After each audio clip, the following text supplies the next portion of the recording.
Dramatic music fades in, bustling airport sounds in the background. Narrator, intense tone. We've all seen those people at airports, the ones who think the rules just don't apply to them. But this one takes the crown. It was supposed to be an ordinary day at the city airport. Long lines, tired travelers, and TSA officers doing their best to keep things running smoothly. But then she showed up, a woman clutching a designer handbag like it was made of gold. Her name? Nobody knew yet. But within minutes, everyone would be calling her Scanner Karen. When the TSA agent politely asked her to place her bag on the conveyor belt for scanning, Karen's face twisted into a mix of disbelief and outrage. "Excuse me? This bag costs more than your yearly salary," she snapped. The line went silent. Cameras came out. The agent stayed calm, explaining that every item, no matter how expensive, had to be scanned. But Karen wasn't having it. She accused the staff of targeting her and refused to comply.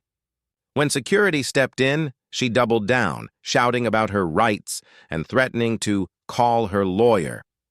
After 20 minutes of standoff, the head of security arrived. He warned her one last time. "Ma'am, if you don't cooperate, we will inspect your bag manually." Karen smirked and said, "Go ahead." "You'll regret it." Oh, they did open it. And what they found inside made the entire terminal gasp. It all began at the departure gate of Terminal C. Karen arrived late, clearly irritated by the crowd. She cut in line, muttering under her breath about incompetent travelers. The TSA agent, a young man named Jake, tried to keep his cool. "Ma'am, please place your belongings in the bin and send them through the scanner." Karen clutched her bag tighter. "This bag doesn't go through that filthy machine. Do you know how delicate Italian leather is?" Jake politely explained protocol. Everything had to be screened, no exceptions. Karen's tone escalated. She accused him of harassment and demanded to speak with a supervisor. By now, the line had come to a halt. People were recording. Children fidgeted. Business travelers checked their watches.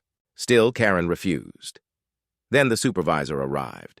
Officer Daniels, a calm but firm man with years of experience. He approached Karen with a smile. "Ma'am, please, it's for everyone's safety." Her response?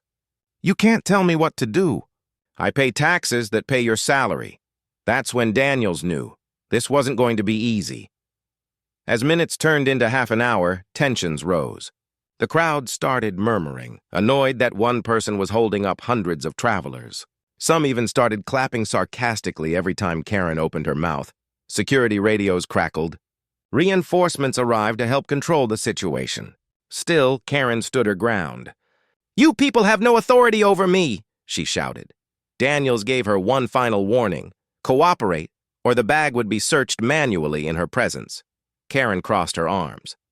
"Touch my bag and you'll regret it," Daniels sighed, signaling the officers. "All right, ma'am. We're proceeding with inspection."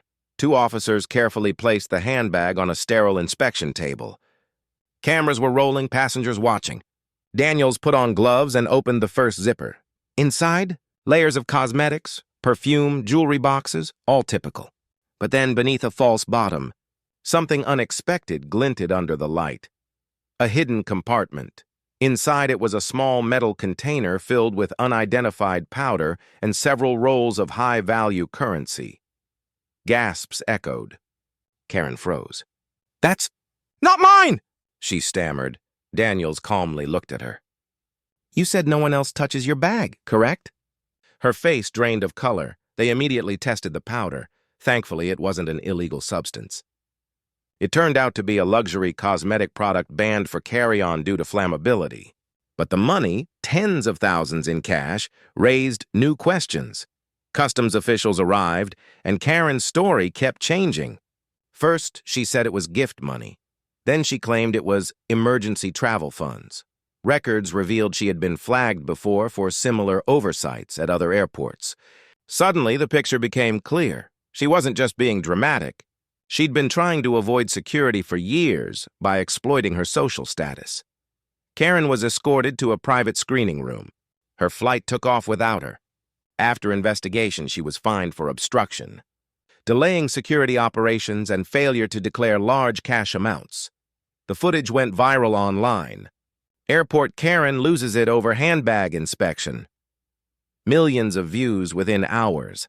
Her luxury brand even dropped her as a client ambassador once the story reached the media. Meanwhile, Jake and Officer Daniels received commendations for professionalism. A week later, Daniels was interviewed about the incident. He said something simple but powerful. Rules exist for safety, not status. The moment people think they're above them, chaos begins. Karen later issued a public apology, but by then her reputation was already shredded. Much like her bag that day, narrator, ending softly. In the end, the scanner wasn't the problem. It was her attitude that needed inspection.